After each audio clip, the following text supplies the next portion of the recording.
Ассалаумағалейкум, құрметті оқушылар.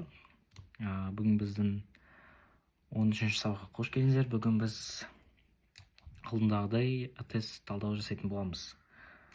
Бұл тақырыптар, бүгінгі тақырып нақты айтсақ бөлу. Енді қараңыздар, негізі бөлшектік бөлу болады көбінесе. Бірақ енді біреулерге оңай болуы мүмкін, біреулер әлі шатасып жүруі мүмкін.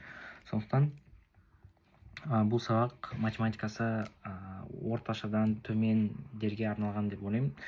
Бұлай негізі бүкіліне пайдалы болады. Бірінші есептен бастайық. Бірінші есеп бізде 4-тен 3, біз оны бөлу керек бізде. Бізде мында аралас бөлшек тұр. Мында бүтін саны да бар, және жай бөлшегі де бар. Оны біз жай бөлшекке айналдырайық. Бөлу дейік. И мында 1-ді 2-ге өтсек 2 болады. Бірақ үстінде тағы да 1 бар, біз оны қосу керекпіз. Осындай бір 2 бөлшек шықты. Бірақ енді қараңыздар, бізде бөлшектердің бөлу тәсілі ол бізде көбейтуге ауысады. Бізде көбейтуге ауысады, және бөлшек айналады. Айналады немесе орындармен ауысады деп айтсақ болады. 4-тен 3 көбейту 3-тен 2. Енді осы жерде крест на крест қысқартып жіберейік. 3 пен 3 кетеді.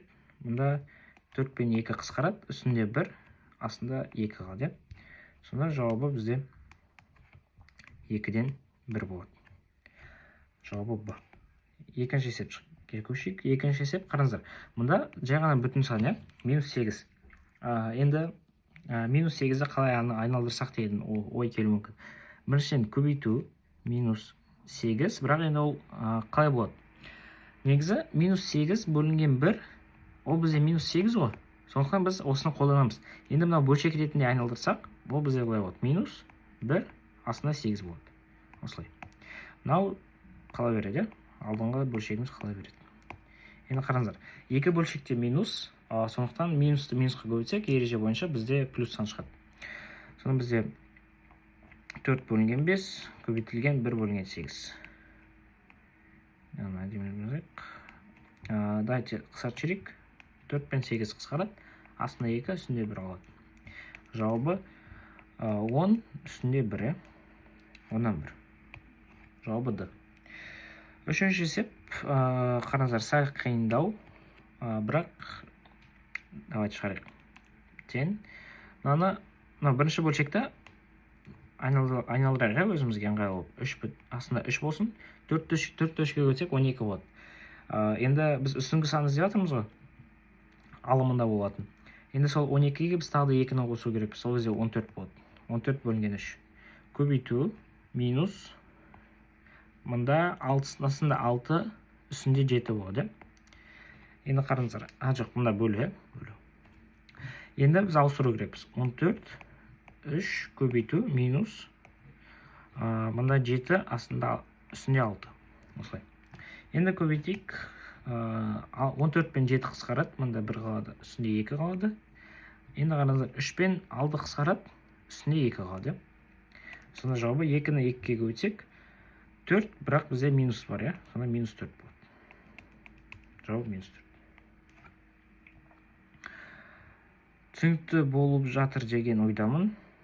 Түсінбесеңіздер, видеоны екінші рет тыңдап алып, немесе мынау шығару жолына қарап алсаңыздар болады, стопқа қойып. 4-ші есепті шығарайық.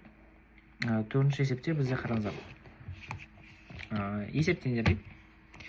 0,175 бөлу минус 3 бөлінген 20, сосын минус бар тағыда. Енді амалдарын жазалайық, біріншіден.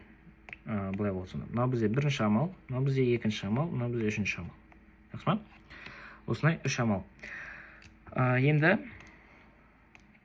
бұлай жазайық. 0,175-ті кәдімгідей бөлшек ретінде жазайық. 75 бөлінген 100 деп. Мында енді арқай қараңыздар, сразу мен жазам. Көбейту 3 пен 20 орындармен ауысады. Мына 20-ның қасына минус жазайын. Минус. Мында қараңыздар, бұл сонда былай болады ғой. 84 болады. Астында 10 болады. Сол кезде бұл бізде 8,10-4. Бөлуді қайттан көбейту деп жазам. Көбейту, үстінде 3 болады, иә, астында 2 болады. Мұнда тура минус. Енді қысқарт жүрейік. 100 бен 20 қысқарады, мұнда 5 қалады. Қараңыздар, 75 пен 3 қысқарғанда жауабы 25 қой. Бірақ тағы да астындағы 5 пен қысқарады. 25 пен 5 қысқарғанда жауабы 5 қалады. 5 минус, қараңыздар, 84 пен 2 қысқарады. Мысалы, 84 пен 2 қысқарғанда жауабы 42 болады. Мұнда 1 қалады. Енді 42 мен 10-ны қысқарта алмаймыз ғой. Бірақ былай жасақ болады. 42-ні 10-ға бөліп жіберсек, бізде 4,10-нан 2 қалады да, көбейтілген минус 3 болады. Осылай.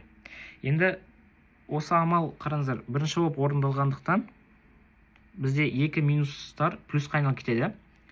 Сол кезде былай жазасыздар. 5 плюс. Енді 4,10-нан 2-ні 3-ке көбейтейік. Бүтін сандарын көбейтіп жіберейік. 4 пен 3-ті көбейтсек 12 болады. Енді қараңыздар.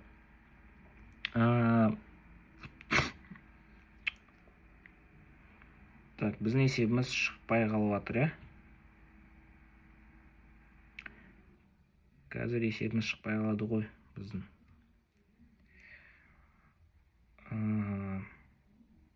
Неге шықпайды?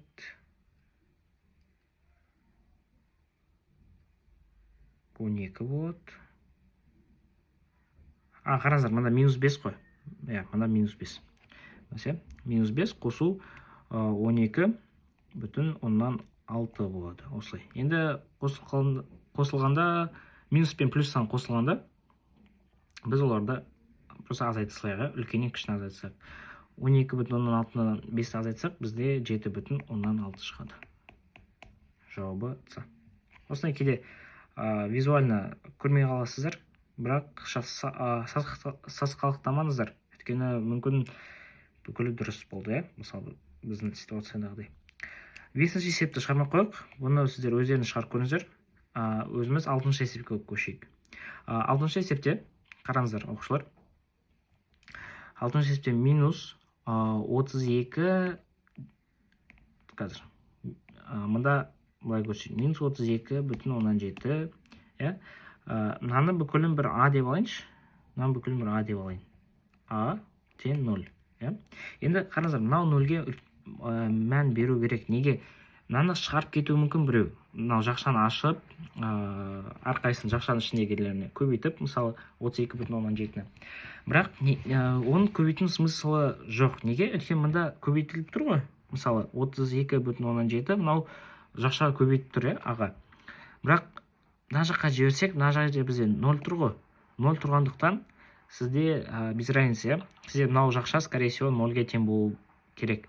Өйткені сіз А-ны А тең былай жасаңыз, А тең 0 бөлінген 32,7 деп жасаңыз, сізде А тең 0-ге болады. Неге? Өйткені кез келген санды 0-ді кез келген санға бөлсек 0 болады. Бірақ кез келген санды 0-ге бөлуге болмайды. Сол ережені сақтаймыз.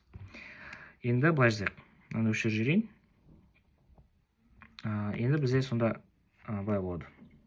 Қараңыздар, оқушылар. 0,1 x плюс 6-ді 3 тең 0-ге. Енді қараңыздар, мынаны мына жаққа жіберейік. 0,1 x қосу 6-ді 3 тең болады. Жоқ, былай болады. Минус, тең болады. Минус 6-ді 3, 6,3. X бізде тең минус 63-ке. Тақсымат? Өткен бөлі жергенде мынаны x минус 63-ке тең болады. Жауабы А. Тура осы есепте тура сондай. Мына жерде 0 болып қалады. Соны сізде минус 1,9x минус 5,7 тең болады бұл 0-ге. Енді қараңыздар, минус 1,9x-ті біз 5,7 деп жазамыз мұнда. Енді қараңыздар, x тең болады 5,7 бөлінген 1,9 и минус, минус бар. Енді бұл бізде 3-ке ұқсайды. 3-ке, бірақ минус 3 болады. Жауабы да. Пропорцияның белгісіз мүшені табыңыздар. Пропорция. Қараңыздар, бұл негізі теңдеу. Немесе пропорция деп алсаңыздар болады. Бірақ теңдеу қылып шығарайық. X-ті біз жалғыз қалдыру керекпіз. X өзі жалғыз қалып қою керек. x жалғыз қалып қою керек. X-қа астында не бар? -24 бар. Ол не істеп тұр? -24 бөлініп тұр. Сондықтан сіз оны үстіге көтеріп жіберіңіз мына жаққа. И ол көтергенде сізде міндетті түрде көбейтілмей кетеді. -7 көбейтілген -24 бөлінген 8. Тең болады x-ке. Осы есептерді мынау үстіңгілерін көбейтіп асықпаңыз. Неге? Өйткені енді 7-ні 24-ке көбейтуге ол кейбіреулер шатасып кетуі мүмкін. Мұнда мен көріп тұрмын, енді 8 мен 24 қысқарады ғой негізі. Астында 1 қалады, үстінде -3 қалады. Енді сіз -7 мен -3-ті көбейтсеңіз, сізде міндетті түрде 21-ге тең болады. Сонда x-міз тең болады 21-ге. Жауабы ба. 9-шы есепті тура солай шығарайық. Қараңыздар. -3,5 көбейтілген 20 бөлінген -4 тең болады біздің x-мызға. Белгісіз мүшемізге. Енді алдыңғы есептегідей осыны қысқартып жіберейік. Мұнда 1, мұнда 5 қалады. Мынау минус астыда бар, иә? Мұнда 1 ғана емес, мұнда минус бар. Ол маңызды. Енді қараңыздар, -3,5-ті 5-ке көбейтсек бізде -15, -17,5 қалады. Сразу жауаптың белгілеп қойсам болады. Неге? Өйткені бізде -17,5 бөлінген -1 тең болады x-ке. Мына жақта 2 минус бізде қысқарып кетеді. Өйткені минус санды минус санға бөлсек, бізде плюс сан шығады.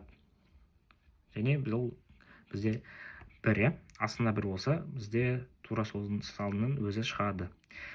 Енді құрметті оқушылар, ары қарай біз осындай қысқарту есептеріңізге келдік. Ықшамдау керек бізде. Ол есепті біз келесі сабақтарда сіздермен бірге шығаратын боламыз. Сау болыңыздар.